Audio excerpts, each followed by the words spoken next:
CD 3. Test 5, Section 3. You will hear a business studies student called Sam talking to his tutor about an IT project he is going to do for a local company called Turner's. First, you have some time to look at questions 21 to 26.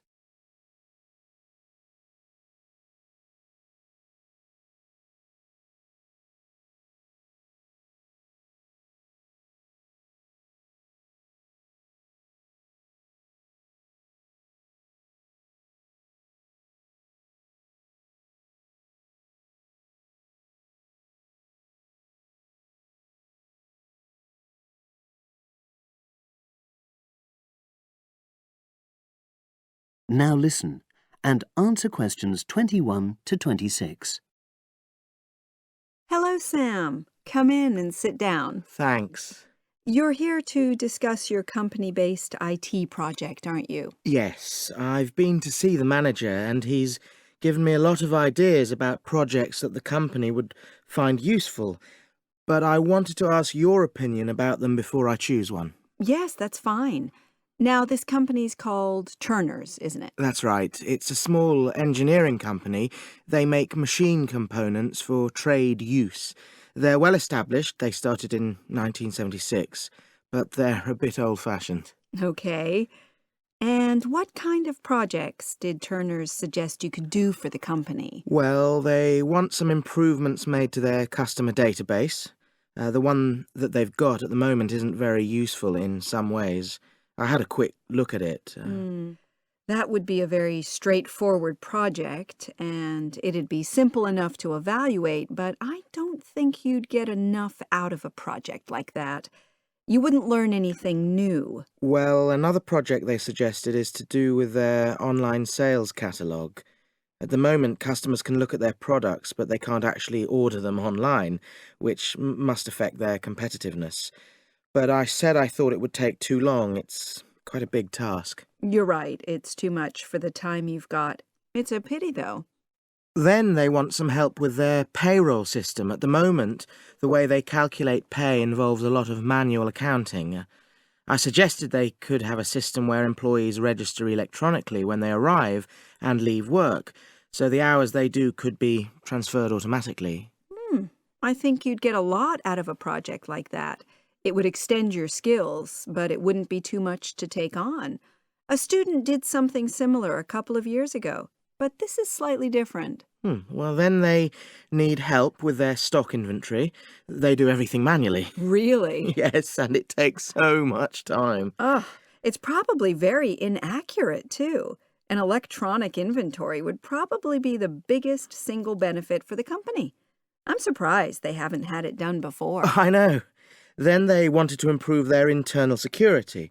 The manager had visited other companies where the staff use swipe cards to access various areas of the building. It sounded useful, but the trouble is I'm not really sure how to do it.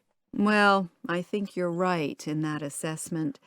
At the moment, it's probably a bit beyond your level of knowledge. Is that all? Just one more. Customer service. They want to be able to collect feedback from their customers in a more systematic way. At the moment, it's a bit of a mess, and they probably lose business as a result.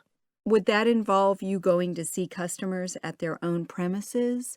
Because in that case, you might have to do a fair amount of traveling, and that would incur expenses that haven't been agreed with these companies. I never thought of that. Well, it might not be a problem, but it's something that needs clarifying. Well, I hope that's been helpful in narrowing down the options. Yes, it has, thanks. I'll be able to make a decision now. But while I'm here, can I talk to you about coursework? Sure. Now you have some time to look at questions 27 to 30.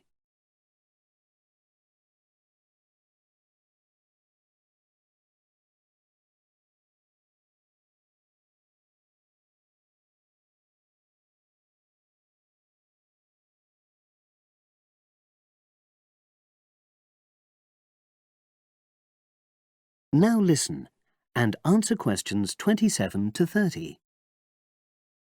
I'm not very happy about the way our group assignment is working. There are some problems. Oh dear. Are people just not getting on with each other? That's the worst thing. Actually, we're all friends, it's not that. But when we're having a discussion about the assignment, one or two people end up doing all the talking and the rest don't say anything. It's a bit frustrating because we need plenty of debate. Well, that's a common observation. You're studying in a group with people from all over the world, and you all have your own ways of participating. In some places, students are more used to listening than talking, and vice versa. I suppose you're right. I'll try to remember that. Does everyone pull their weight as far as sharing the workload is concerned? I'd say they do, yes. And our group elected a leader. She's very good at making sure no one's overloaded. But personally, I feel that there are just too many of us in the group. Whenever we try to arrange a meeting, there's always at least one person who can't make it. It's not anyone's fault, it's just that we've all got slightly different timetables. Well, I'm glad you've talked to me about it. Feedback is always useful. Is there anything else you're concerned about? There are a couple of problems with lecturers that all the students are talking about. Last semester, we had negative feedback about the way lectures were organized. There were several occasions when the wrong room had been booked or the same room had been booked twice, that sort of thing. Is that still a problem? That hasn't happened at all as far as I know. Oh, good. It's sorted out then. But I don't know the reason, but some of the staff often turn up late, so we miss 10 or 15 minutes of our lecture time. It might be because they've been copying handouts for students. I think there's a queue for the machine sometimes. Well, I'll look into that. Thank you for telling me. Anything else? The other thing is that it can be very difficult to get to see a lecturer individually. They're all very supportive and friendly when you do manage to find them, but often they're not in their office, even at times when they're meant to be available for consultation. Okay, that's helpful. Now, before you leave, That is the end of section 3. You now have half a minute to check your answers.